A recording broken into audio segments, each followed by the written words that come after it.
One person wasn't moving, they were non-responsive, and I was trying to get him to breathe, and I was trying to get his heart beating.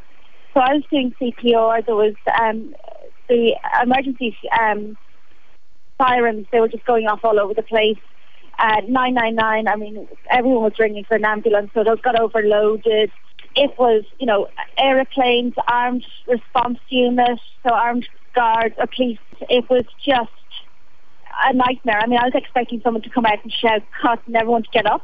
Yeah. But it was because it was like something out of an action film or a horror film. It was just absolutely horrible what was going on. They say, Joanne, you get a moment of bravery when you actually forget where you are and you set out to do something. So here you are training as a tour guide operator in London with your CPR training that you learned from the Order of Malta in Wexford. You got off that bus and you went over to assist somebody, regardless of what was likely to happen to yourself. What was your reaction when you eventually got home? I mean, has it affected you?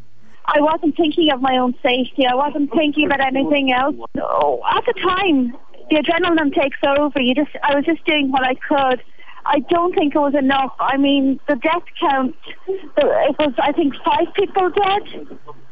And the person I was helping was severely wounded. So, I just keep wondering if I'd done enough or not, or what was going on.